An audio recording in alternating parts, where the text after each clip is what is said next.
ದಾವಣಗೆರೆ ಬೆಣ್ಣೆ ದೋಸೆ 1928ರ ಇಂದಿನ ಕುತೂಹಲಕಾರಿ ಇತಿಹಾಸವನ್ನು ಹೊಂದಿದೆ.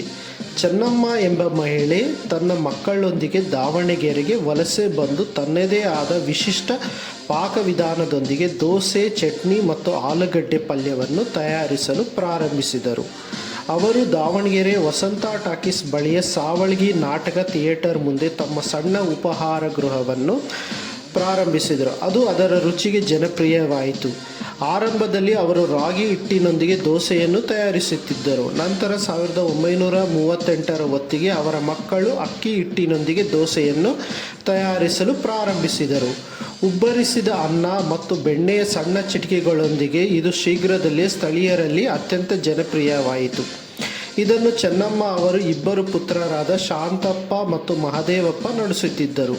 ಅವರಿಬ್ಬರು ತಮ್ಮದೇ ಆದ ಉಪಹಾರ ಗೃಹಗಳನ್ನು ತೆರೆದರು. ಶಾಂತಪ್ಪ 1944ರಲ್ಲಿ ಶಾಂತಪ್ಪ ದೋಸೆ ಹೋಟೆಲ್ ಎಂಬ ಹೆಸರಿನ ತಮ್ಮ ಉಪಹಾರ ಗೃಹವನ್ನು ತೆರೆದರು. ಇದು ಹಳೆಯ ದಾವಣಗೆರೆಯ ಕ್ಲಾಕ್ ಟವರ್ ಬಳಿ ಇರುವ ದಾವಣಗೆರೆ ಅತ್ಯಂತ ಹಳೆಯ ಬೆಣ್ಣೆ ದೋಸೆ ಉಪಹಾರ ಗೃಹವಾಗಿದೆ.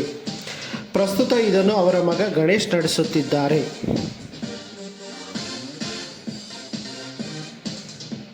ಮಹದೇವಪ್ಪ ಅವರು ವಸಂತ ಥಿಯೇಟರ್ ಬಳಿ ತಮ್ಮ ಉಪಹಾರ ಗೃಹವನ್ನು ತೆರೆದರು. ಅದು ಇಂದು ಅಸ್ತಿತ್ವದಲ್ಲಿಲ್ಲ.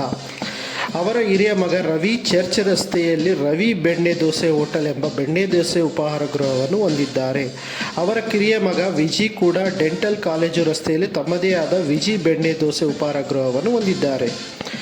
ಈಗ ಈ ಪ್ರೆಸೆಂಟ್ ನೋಡ್ತಿದ್ರಲ್ಲ, ಇದು ಬಂದ್ಬಿಟ್ಟು ಗುರು ಕೊಟ್ಟೂರೇಶ್ವರ ಬೆಣ್ಣೆ ದೋಸೆ ಹೋಟೆಲ್. ಇವ್ರದ್ದು ಸಹಿತ ಡೆಂಟಲ್ ಕಾಲೇಜ್ ರೋಡಲ್ಲಿ ಇದೆ. ಮತ್ತು ಈ SS ಲೇಔಟ್ ಬಿ ಬ್ಲಾಕಲ್ಲೂ ಸಹಿತ ಇದೆ. ಇದೇ ಥರ ಇನ್ನಷ್ಟು ಮಾಹಿತಿಗೋಸ್ಕರ ನಮ್ಮ ಯೂಟ್ಯೂಬ್ ಚಾನಲ್ ಸಬ್ಸ್ಕ್ರೈಬ್ ಮಾಡಿಕೊಳ್ಳಿ. Thank you.